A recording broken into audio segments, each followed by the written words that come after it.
आप देख रहे हैं विशाल 11। तो दोस्तों, आज की कहानी में आगे बढ़ने से पहले रेड कलर का जो सब्सक्राइब बटन है उसे टच करके हमारे चैनल को सब्सक्राइब कर लें, ताकि हम आपके लिए ऐसे ही रोमांचक वीडियो लाते रहें। तो चलिए बढ़ते हैं आज की कहानी की ओर। बहादुरपुर शहर में एक बहुत पुराना घर था। सभी लोग उस घर को भूतिया और अदृश्य ताकतों का घर बताते थे, क्योंकि जो भी वहां रहने आता था उसकी बहुत ही अजीब कारणों से मृत्यु हो जाती थी। इसलिए कोई भी शख्स उस घर को खरीदने के लिए तैयार नहीं था। एक बार विजय नाम के शख्स ने उस भूतिया घर को बहुत ही सस्ते दाम में खरीद लिया और जल्द ही अपना सारा सामान उस भूतिया घर में जमा लिया। वह अपने बेटे मोनू के साथ उस भूतिया घर में रहने लगा। घर में शिफ्ट होने के 1-2 दिन में ही विजय को अपने आसपास अजीबोगरीब घटनाएं महसूस होने लगी। पहले तो वह इसे नज़रअंदाज करता रहा, लेकिन जब उसको घर में किसी के होने का एहसास होने लगा तो वह सख्त हो गया। एक दिन मोनू दौड़ता हुआ विजय के पास आया और बोला कि वॉशरूम में पानी आना अचानक बंद हो गया और वहाँ सफ़ेद कपड़ों में एक औरत है। इतना कहकर मोनू चुप हो गया और विजय की ओर उंगली से इशारा करते हुए कहने लगा, पापा, वही औरत आपके पीछे भी खड़ी है। विजय मोनू को उसी वक्त अपने कोट में उठाता है और घर से बाहर निकल जाता है। मोनू बहुत सहमा हुआ था। विजय उसके डर को भगाने के लिए उसे एक कुत्ता खरीद कर दे देता है। विजय और मोनू कुत्ते को लेकर वापस घर आ जाते हैं। एक रात बहुत तेज बारिश हो रही थी। तभी अचानक घर में बिजली चली जाती है। विजय ने घर के एक खिड़की से बाहर देखा तो आसपास के सभी घरों में बिजली थी, बस एक ही उन्हीं के घर में बिजली नहीं आ रही थी। तो उसे लगा कि पावर सप्लाई में कुछ गड़बड़ी हो गई होगी। इतने में ही विजय को मोनू की जोर से चीखने की आवाज़ सुनाई दी। विजय टॉर्च के साथ मोनू के पास भाग कर जाता है। मोनू को घर में फिर से वही औरत नजर आती है।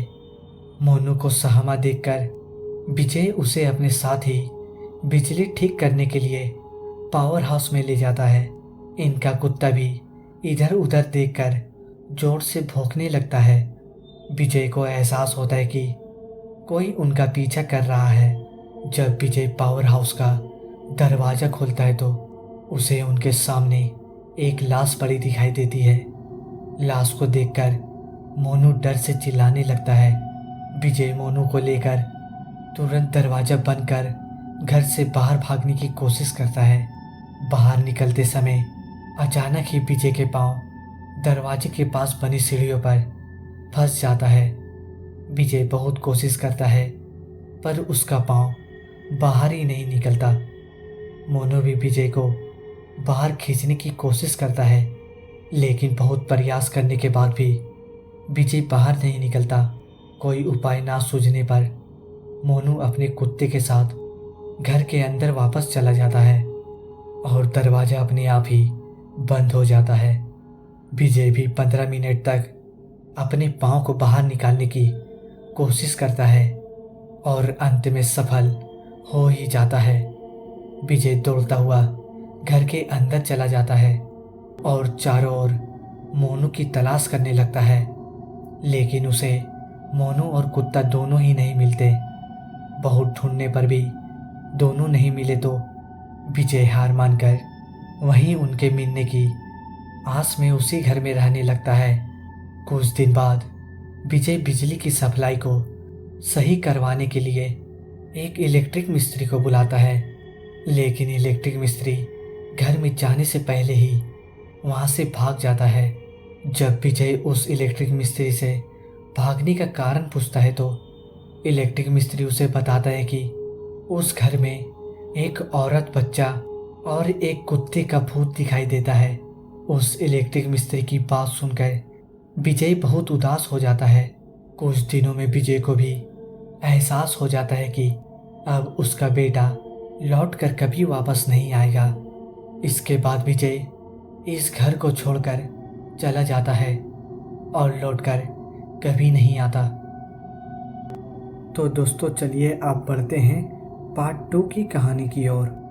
ये कहानी नहीं बल्कि यह एक चैलेंज है जो दोस्तों ने मिलकर लगाई थी। यह कहानी शमशान घाट की है। तो चलिए बढ़ते हैं इस कहानी की ओर। उत्तराखंड के पीड़गढ़ गांव में अब्दुल और उसका दोस्त रहते थे। अब्दुल बेहद ही बहुत निडर और साहसी था। वह अपने दोस्तों के साथ साहस और निडर होकर बातें करता था और पति सपत्ता वाला खेल खिलाता था। पीड़गढ़ गांव में कुछ दिनों से भूत की चर्चा हो रही थी। गांव के बाहर एक शमशान घाट था जहां पर भूत को देखे जाने की बातें पूरी गांव में फैल रही थी। अब्दुल के दोस्त ने भी भूतों के बारे में बातें करना शुरू कर दिए। अब्दुल ने निडर होकर कहा, भूत ऊत कुछ नहीं होता, यह सब हमारे मन का वहम होता है। लेकिन अब्दुल के साथी कहते थे कि भूत होता है। गांव के बाहर के शमशान घाट में तुम जाकर भूत को देख सकते हो। अब्दुल कहता है, क्यों नहीं, मैं भूत से डरता थोड़ी ना हूँ। सभी ने शर्त लगाई कि अब्दुल रात के अंधेरे में जाकर शमशान घाट में कीले गाड़ कर आएगा और सुबह सभी को वह कीले दिखाएगा जो उसे रात में गाड़ेगा। रात को अब्दुल अपने दोस्त के साथ शमशान घाट की तरफ निकल जाता है। अमावस की काली रात थी जिसमें अपना हाथ भी नहीं दिख रहा था। रास्ते में अब्दुल को कुछ शंका होने लगी और लोगों की बताई गई भूतिया कहानियां उसके दिमाग में धीरे धीरे चलने लगी। शमशान घाट वाली भूतों की कहानियां।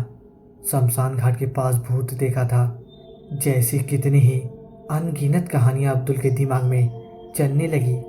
लेकिन यदि अब्दुल उसी समय वापस लौटकर घर जाता तो सभी उसका मजाक बनाते हैं। अब्दुल शमशान घाट पहुंचने ही वाला था। इस समय अब्दुल की स्थिति एक तरफ कुआं एक तरफ खाई जैसी थी। लौटकर जाने में जगहसाई होती और शमशान घाट में भूतों से सामना। लेकिन निडर होकर अब्दुल शमशान घाट पहुंच जाता है। शमशान घाट में नीचे बैठकर अब्दुल कील को जमीन में गाड़ने लगता है। अब्दुल कील गाड़ने के लिए हथौड़ी लेकर आया था। हथौड़ी से आवाज़ ज़्यादा होती है इसलिए वह धीरे धीरे कील को ज़मीन में गाड़ रहा था। जैसे तैसे अब्दुल ने हथौड़ी से कील को ज़मीन में गाड़ दिया और निडर होकर जाने के लिए तैयार हो गया। तभी अब्दुल को एहसास हुआ कि उसके कुर्ते को नीचे से कोई खींच रहा है। अब्दुल का पूरा शरीर ठंडा हो गया, हाथ पैर कांपने लगे। वह वहीं बेहोश होकर गिर गया। अब्दुल के दोस्त जो अब्दुल के साथ ही आए थे उन लोगों ने देखा तो वह लोग अब्दुल को जल्दी से उसको उठाकर गांव की ओर ले आए। गांव में आकर अब्दुल के चेहरे पर पानी के छींटे मारे। थोड़ी देर में अब्दुल को होश आ गया। वह डरते डरते उठा और उसने देखा कि अब वह गांव में है। अब्दुल ने अपने दोस्तों को बताया कि मैंने शमशान घाट में कील को ज़मीन में गाड़ दिया था, लेकिन जैसे ही उठने लगा तो कोई मेरा कुर्ता खींच रहा था जिसके कारण मैं बहुत डर गया था। तभी अब्दुल के दोस्त बोलते हैं कि उसका कुर्ता किसी भूत ने नहीं खींचा बल्कि वह उसने खुद के ही कील को कुर्ते के ऊपर ज़मीन में गाड़ दिया था। और जब मैं खड़ा होने लगा तो कील में फंसे होने के कारण कुर्ता खींचा हुआ महसूस हुआ। अब्दुल सभी लोगों से माफ़ी मांगता है लेकिन सब लोग अब्दुल के साहस और निडरता से बहुत प्रसन्न हुए हैं और उसको शाबाशी देते हैं।